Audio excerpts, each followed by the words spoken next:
Big changes happening over here at Renegade. I know many of you have been following our journey, and with more than 400 graduates across 15 countries, we have learned a thing or two, and we are listening loudly.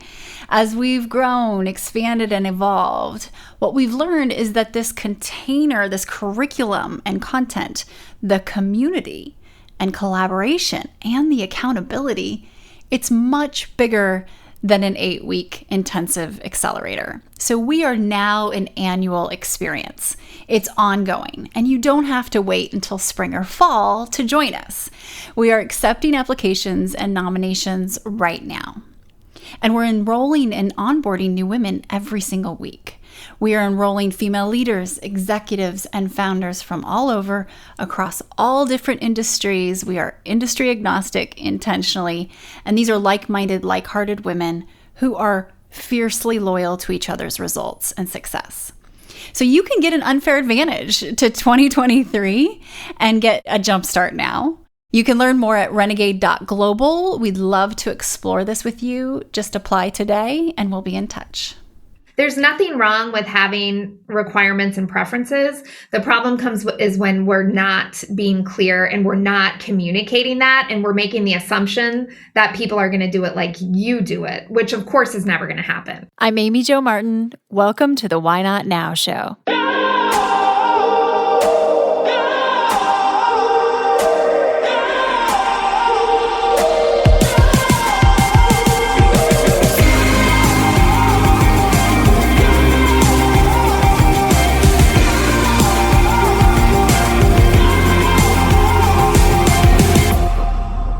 You know that thing you've been thinking about doing?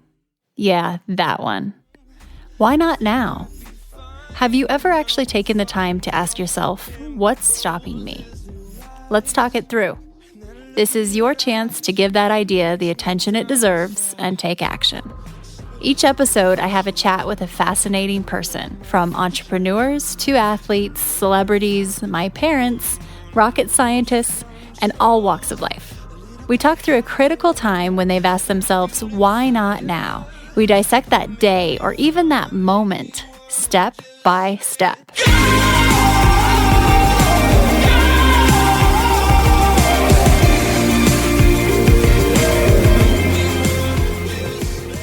Hey everyone, this is a really special episode because this is with one of my favorite humans on the land, and that is Regan Walsh. She is our Chief Renegade Officer and my right hand, my soul business partner, really. And I've learned so much from this woman. As a little bit of background, she has coached some of the top executives at Nike, Wall Street, and everything in between. So she knows what she's doing as a certified coach, and also someone who has navigated her own life with constant curiosity, growth, and integration of lessons. She's a lot of value to offer. So in this discussion, we share some of the key things I've learned from Regan, and also some of the key things we integrate into the Renegade programming, into the Renegade Accelerator, as well as the Renegade corporate programming when we're working with big brands. What you're going to hear is a little bit about our point of view on perfection, and some tactical things you can do to actually optimize your day and your relationship with perfection.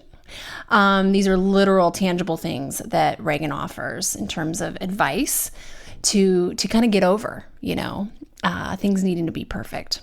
Also, we talk about this concept of disease to please, right? So this is the not wanting to let people down. Regan is really good at helping coach and guide people around boundaries so they are able to operate in their capacity and full potential and not be at an over bandwidth, over capacity type of feeling of burnout. One of my favorite things that I've learned from Regan, and I continue to learn and practice daily, is this concept of asking yourself, is something a requirement or is it a preference?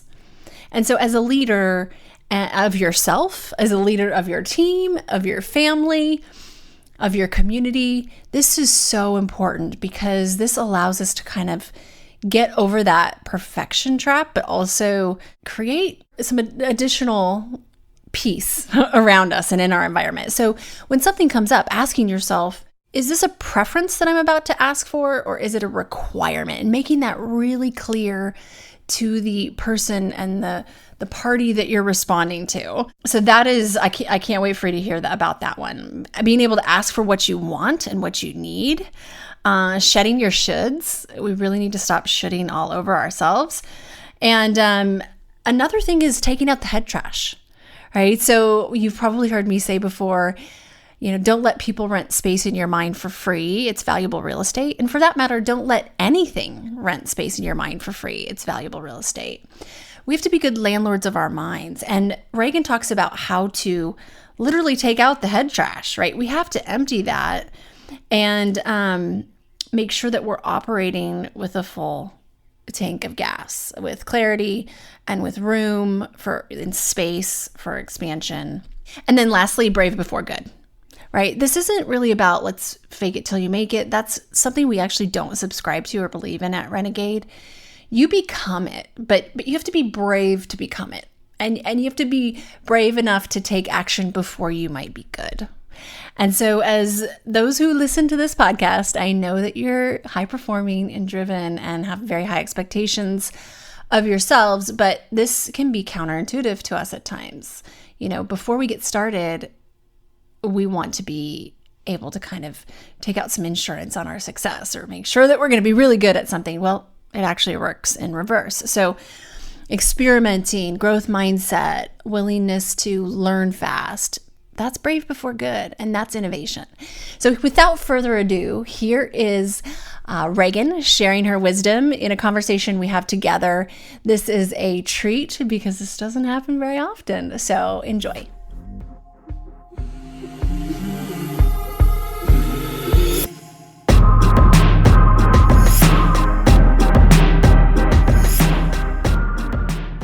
Now, Regan and I have worked together for a year, and I have been studying under Regan on a lot of different areas, but specifically a few today that we want to share with you.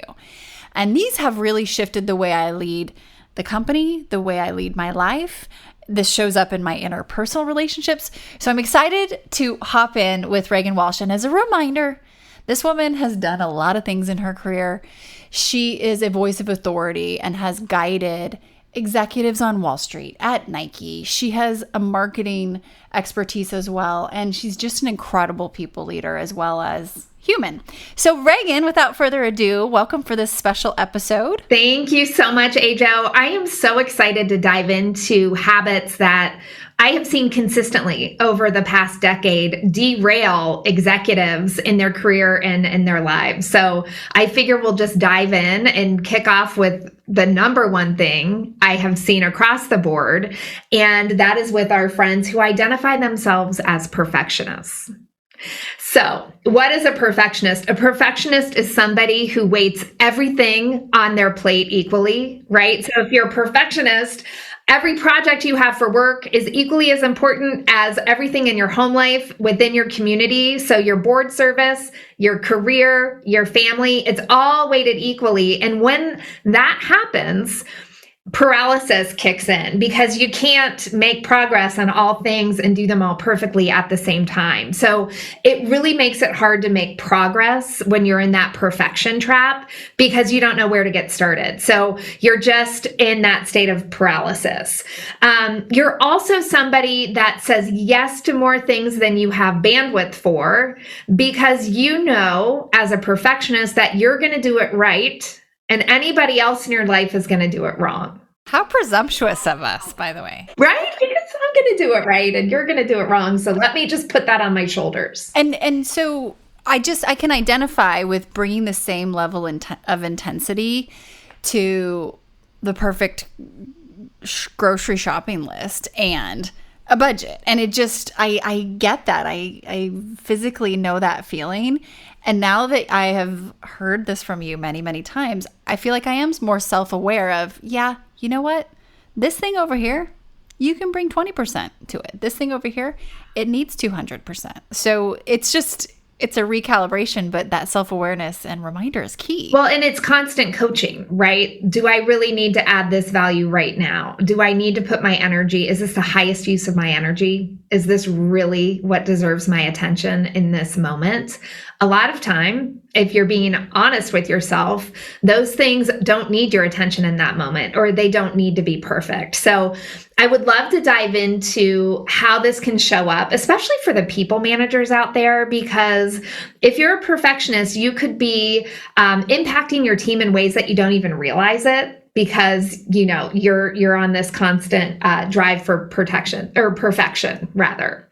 So number one, you're more likely to micromanage your teams, right? Because you don't fully trust the people you hired to do their job. So you need to be more involved along the way. When that happens, your team feels like they're not doing a good job. So they feel crummy, and their confidence can go down, or their self-worth can go down, because they feel like they're not delivering for you. Another thing that can happen is that they stop trying, because they know eventually you're going to redo it anyway. So they stop putting in the effort because they're not going to do it well enough. So it can really build up over time and then add more to your perfectionist plate. A way to show up differently for your team would be take the time up front to map out the expectations, number one, and then get crystal clear. And I know this is one of your favorites, Jo, so I'm going to pause and make sure everybody here can hear this, to understand the difference of your preferences, things that you like to see, things that you would do versus the requirements, right? So everything that we do, we have preferences and requirements. And one of the stories I share in Heart Boss, the book that I wrote, is about my husband making dinner. He was making me dinner for Mother's Day, and I felt, really glad that he was taking that load off of my shoulders. And he was making stir fry, and he was chopping up the peppers into little cubes.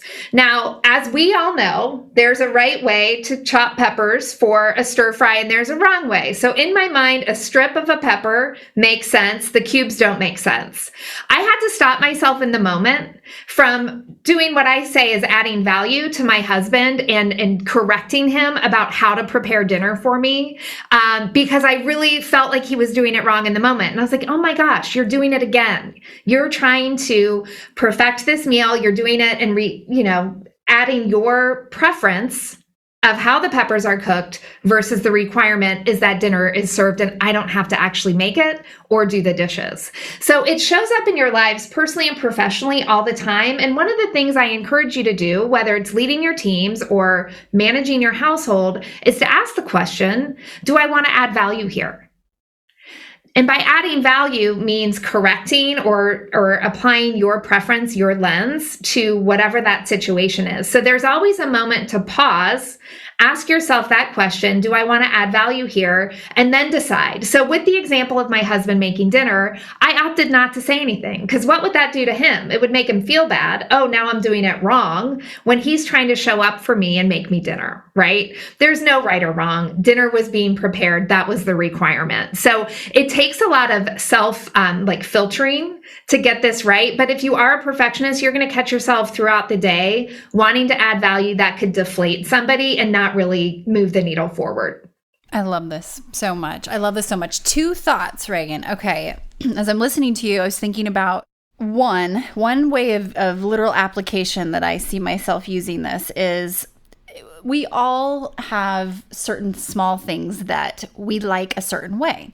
Obviously, some are preferences, some can be requirements. And when you are the leader or the founder of the company, you get to choose, right? Which one is this based on what's in the best good of the team and the business? Well, because I do have some pretty specific visions and ways that I like to seek design and copying things, what I've realized over time is that sometimes it makes more sense for me to make mental note and maybe make a yellow list of some trends I'm seeing versus make correction of every single little thing. So when the time permits and it's the right time in scheduling and just the flow of the team and time, I can bring those up with maybe one person individually or with whoever it makes sense to bring it up with versus the nitpicking every single little thing. And so it's just kind of a yellow list, as a reminder, is a concept where or you keep a little note in your computer or on your phone or an Evernote or whatever. And this doesn't have to be discussed and addressed right now with this person, but here's a short ongoing running list of things that we will touch base on and cover off on when we have the next 10 or 15 minutes, right? So I don't know. I just like this idea of batching preferences that you would like to see requirements over time. Okay, so I know I'm getting a little complex here, but I think sometimes they add up, right? For sure they do. And I do think it's important to have those conversations because over time, whether it's your team or, whatever the situation is, people will understand what it is you're looking for. And the more you can be real clear, there's nothing wrong with having requirements and preferences. The problem is when we're not being clear and we're not communicating that and we're making the assumption that people are going to do it like you do it, which of course is never going to happen, right? Because we all have our own ways. Right. And sometimes your preference would be that over time you see this trend that's happening, it turns into a requirement. Like we're coachable and we can learn to undo, but it's not worth stopping and doing a fire drill in the middle of the day. The other thing I was thinking about as you were talking about this is, especially for people leaders and perfectionists, that micromanaging nerve and just like desire, let's listen to that and be self-aware. Is it possible that the wrong person is in the wrong seat on the bus and this was your, decision in doing, you as the leader and or the team of people who decided, and or are you trying to kind of hold on a little too tight there? Do we need to ease up? So I think if that continues to come up where you find yourself micromanaging, getting very clear and being honest with yourself with, okay, is this something that I've created by maybe not putting the right talent in the right seat on the bus? Or is this me being literally a perfectionist that needs to ease up and communicate if it's a preference or a requirement? Does that make sense? 100%. And if the answer is the latter, that it's you being a perfectionist, there's another thing you can ask yourself, and that is this a big deal or a little deal? Right? Because there are big deals and little deals, and the big deals are the things that you probably don't want to put on a yellow list. The big deal is something that, wow, this is actually needs to be addressed in the moment because people do learn in the moment. 100%. Right? If it's a little deal, then you add that to your yellow list and you can bring that up. But yeah, sometimes it's a hiring mistake. And if you're constantly trying to course correct somebody, it's possible they're not operating in their zone of genius. And if that's the case, they're not happy either. Right? So they probably are looking for a way out or to be in a different seat because they want to be able to do their work without being, micromanaged. Exactly. I love it. And you can use preference and requirement to yourself, to your own self-talk and your own to-do list. Like, oh yeah, I would love that, but I want a pony too, not a requirement today. Exactly. 100%. Okay, let's keep going. I love this so much. Okay, what's next? Amazing. Okay, so we have our perfectionist check. The other habit that gets in the way and often goes hand in hand with being a perfectionist is the disease to please. So if you are somebody that suffers with the disease to please, you want to say yes to everything because you don't want to let anybody down. So you are saying yes to more obligations at work, to more obligations with your family, to more obligations with your community, because you just want everyone to be happy. You don't want to let anyone down. You're capable of doing it and you're going to do a good job. So why don't I just take this on so you don't have the burden of taking it across the finish line, right? Let me do that for you. At the end of the day, if you have the disease to please, chances are your to-do list doesn't have much crossed off, right? So the things that were most important for you, you didn't even tackle those because throughout the day, you were saying yes to 100 different messages on Teams or Slack or, DMs that you got from colleagues, and you're adding their workload onto your plate versus helping coach them in the moment and giving it back to them. So there's a great article that I recommend to all of our renegades on Harvard Business Review that's called Who's Got the Monkey? It was written decades ago, and it is still one of their most popular articles. And it gives the analogy of you're walking down, back in the day when we were in an office and you're walking down the hallway and people are coming out of their offices and saying, Amy Jo, can I ask you just one question? can you, help me with this thing? And you say, sure, I don't have time to answer it right now, but let me take that monkey and I'm going to put it on my back. And by the time you get to the end of the hallway, you have a dozen monkeys on your back because you said yes to helping a dozen different people. And you get back to your desk and you're trying to make progress on all of their projects. And at the end of the day, you're exhausted and you haven't moved anything that was important to you because you're helping them, because you're a good person. You want to show up for them, and that's who you are. So if you're somebody that has the disease to please, I really encourage you to pause in the moment. And yes, it's great to help people, but give it back to them. Don't put their work on your shoulder, so that you, at the end of the day, have the opportunity to unplug fully, to go work out, to spend time with your family, and you're not resentful, right? Because you're saying yes when you could say no. So there are other tactics that I'll share here in a moment about how to get rid of some of those yeses that we put on ourselves. But truly, if you are a pleaser, you need to pause in the moment, put it back on them, and not waste your days on everybody else's projects. Love it. 2 quick thoughts, and then we'll move on. I just have a commentary on this. Okay, so I think about why. Why do we have the disease to please, right? So not to go there necessarily, because we're not trying to turn this into a therapy session. However, my therapist, talking to her last week, we dove into this very topic. Why are we putting other people's expectations above ourselves, or putting other people's expectations or priorities above ours? And so it is worth thinking that through and potentially going there if you so choose to open that Pandora's box. Because I think that there's an ability to kind of systemically look at this. That being said, another thing that I have to share with you, right before Regan and I hopped into this recording, we were talking about something business-wise that was fairly intense and that we want to shift. And it was like, it's a good convo, right? It was like we were going there, full of mutual respect, 100% stability felt on my end, at least. We have so much equity in our relationship that we can handle honest, let me tell you exactly what I'm thinking direct now in a kind way. And I think that this whole disease to please, if we can establish those relationships that are so solid, we probably will see less of that, because we're trying to, it's almost like walking on eggshells sometimes, like, oh, I don't want them to be upset, so I'm going to do this anyway.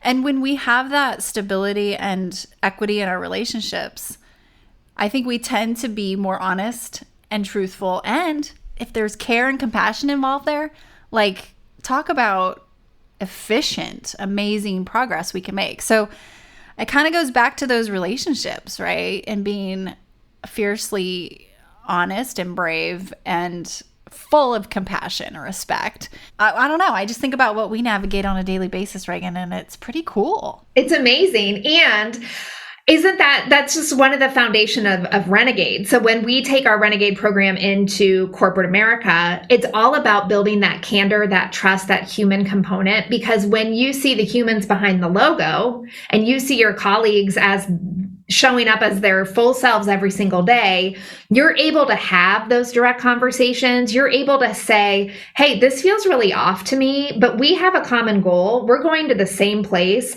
How can we shake this up and how can we make it easier for ourselves? There shouldn't be this tension or struggle. If this were easy, what would that look like? And I think that goes back to the foundation of what it is we teach, right? You have to have human connection. And if you are somebody that's a pleaser because you don't want to let people down, well, heck, let's get better at letting people down and giving them some support, but not taking on their projects and saying, I see you. I understand that's really stressful. Let's coach you in the moment on this, but then you still have to do it because that's your role. It's not my role to do it. And that's, I think, a really great thing. And when you have alignment with your teams, and you can give that direct feedback and move toward that common goal, there's nothing better. I mean, my gosh, why are we spending an hour on something if we can spend 5 minutes? I think everyone can appreciate reclaiming time in their days.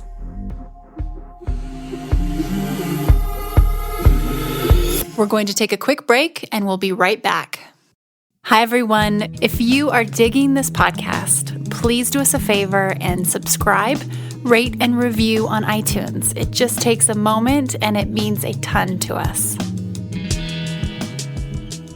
Okay, what do you have next for us? Okay, asking for what you want. So in general, in my decade plus of executive coaching, people from all sorts of companies, from Nike to Wall Street, something that I have seen consistently is that we are crummy at asking for what it is we want.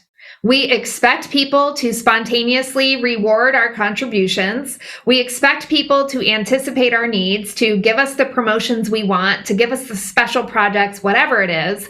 This also applies to partners, spouses, children, right? I just want to share that if there's something that you have on your mind, you need to communicate it to your boss, to your colleagues, to your partners, to whoever it is, and tell them where it is you're trying to go, what it is you want. Because what happens if you don't is somebody else is going to be talking about that exact same thing. And because they're talking about it, they're going to get it. I remember working with an executive at Nike, and she kept her head down and she did the work, and she was an expert at this digital product that they were producing. And she should have been the next in line for this promotion, but she had a colleague who was talking about the promotion and the role and how they wanted that role. And guess who got it?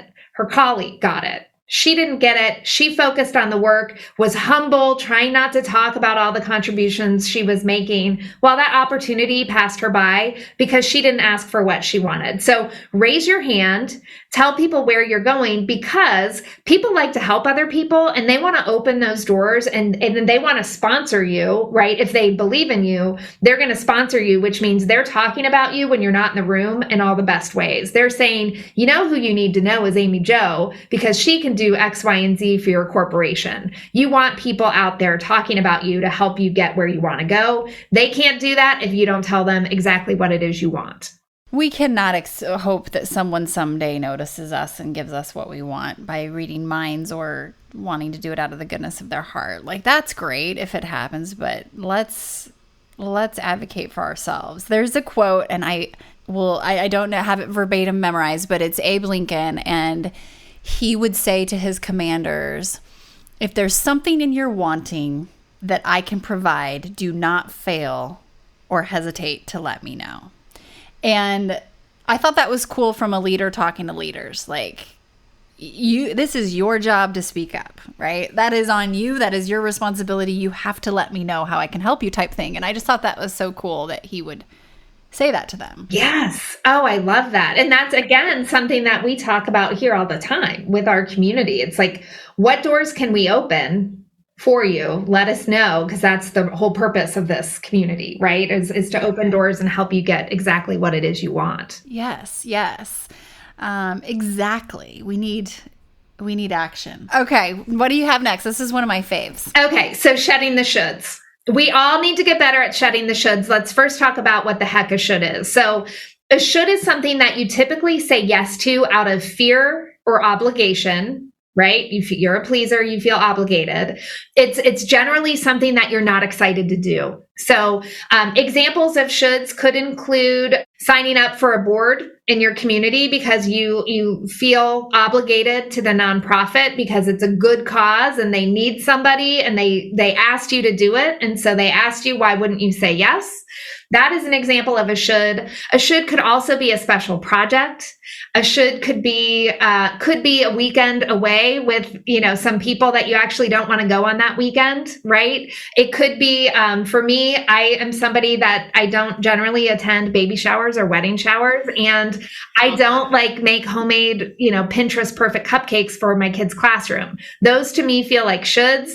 I decline the opportunity. I send a gift with a nice note, or I, buy the cupcakes at the grocery store that are school safe. There are a lot of opportunities to shed your shoulds. One indication is if you're somebody that says, oh, I have to go do this. I have to go to this dinner party. I have to go to book club. I have to volunteer. I think it's rare, if ever, I say I have to do something. I get to do things. When I say yes to something, I'm all in. I get to do that. right? And so start to notice your language. Like, I get to have, a Saturday afternoon with my kids. I get to go on a date. I get to go to Austin and hang out with you, right? Like, get really clear on your have to list and see what you can eliminate. There's probably a lot there. And you can do it gracefully as well. I was recently supposed to be on the board of my kids' school. It kicked off almost a year ago. And I realized that I had too many things happening all at the same time. And I felt like being on their board was a have to, and I got out of it. So you can always get out of situations. And if there's that mutual respect, you're not burning a bridge. You're showing up for yourself, because if you don't, you're just going to be living in a constant state of burnout. So it's a not right now, maybe later in some cases, or it's a hard pass. And either way, you win. This is one that the language we use with ourselves, for sure. I'm staring at my Evernote right now, and it's my to-do list. My to-do list. It's not I have to do. And it's a mentality of what goes on there. Mm-hmm. Also, and the should to the could. I'm thinking yesterday, there were a few things that I felt I should do on my to-do list. Not fun, around the house stuff.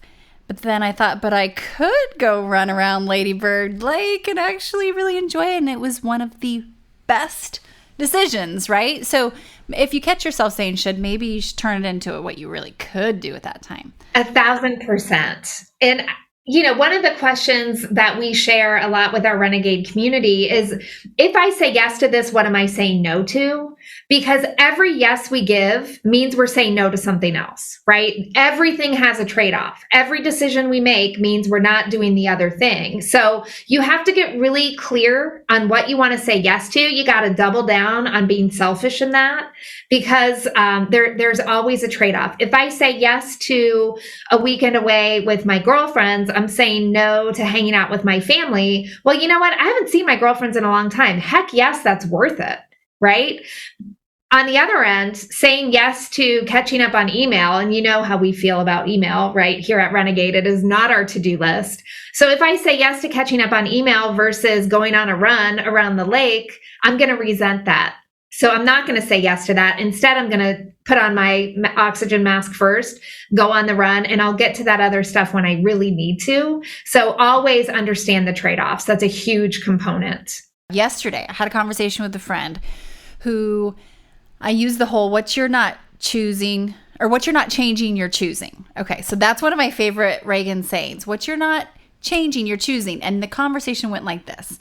For the 8th week in a row, I hear, oh, my week is so busy. I've got such a week, da, da, da, da, da. And I was just like, yeah, that is something you say every single week, though. So how could this one be much different? What you're not changing, you're choosing. I said that. And what I realized is, and I'm so guilty of this at times, overly busy, over capacity or bandwidth people, they're annoying, right?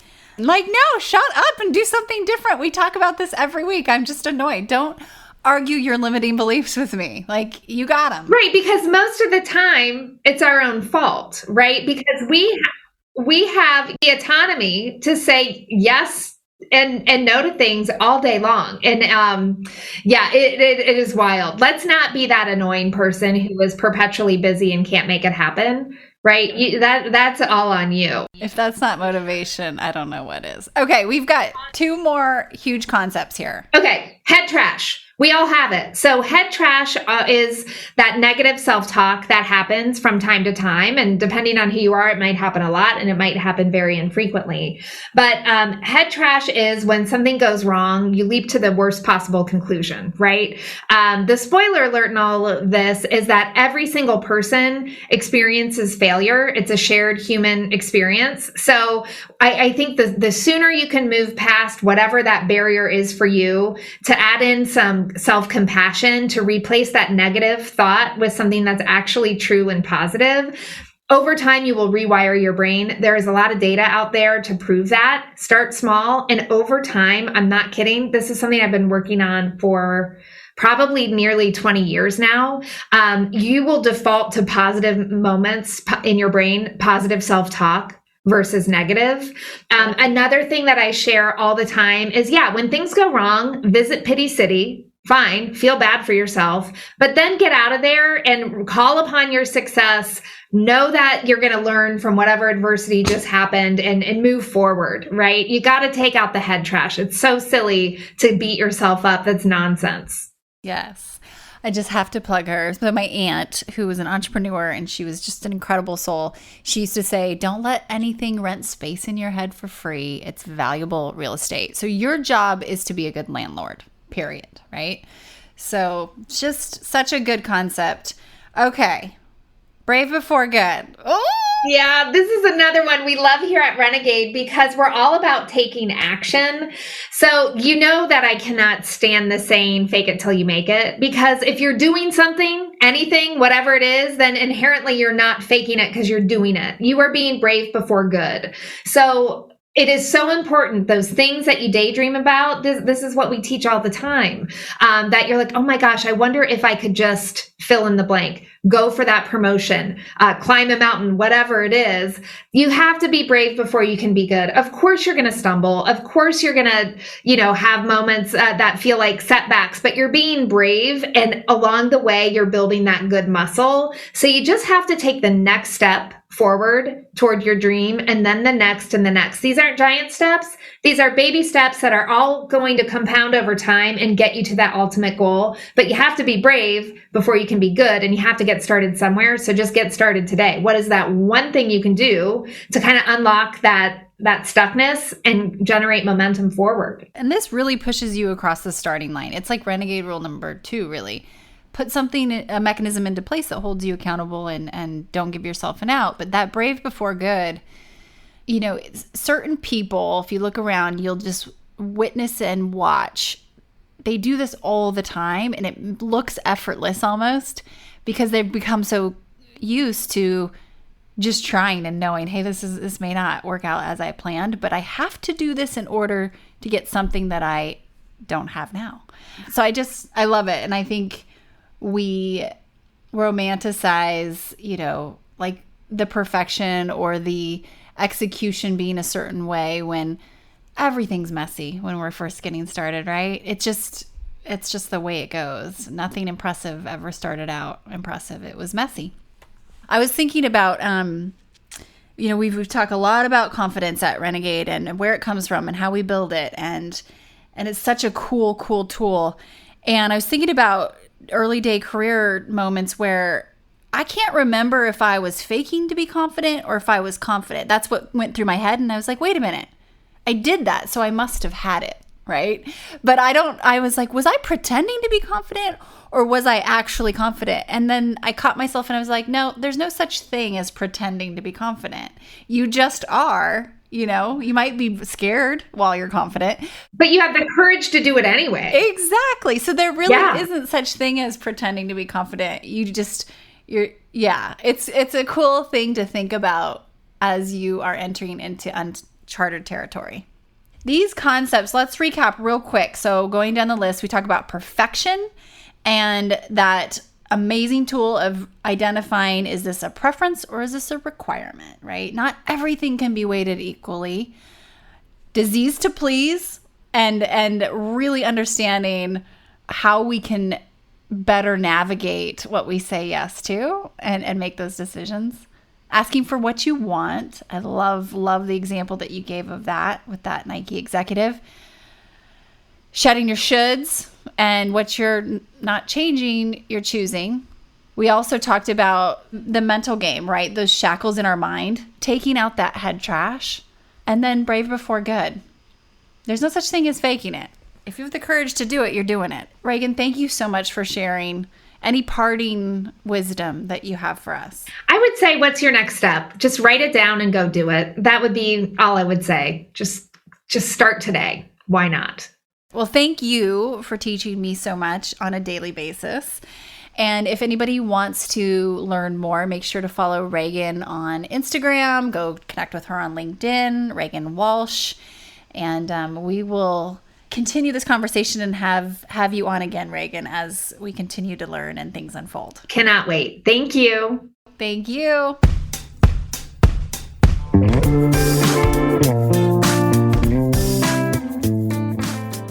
Hey everyone, thanks for listening to the show. Hit me up on social media to let me know what you think. I'm at Amy Jo Martin on Twitter, Facebook, Instagram, and LinkedIn. And I want to hear your Why Not Now moments so I can share them on the show. Just send me a note to whynotnow@amyjomartin.com. For show notes and other offers, you can visit amyjomartin.com/whynotnow. And while you're there, don't forget to sign up for my email newsletter for exclusive content and announcements. A big thanks to Rock Salt Music for all of the tunes by the talented John Coggins. And of course, a hat tip to Richard Brewer for editing and producing the show. I'll see you next time. And until then, why not now?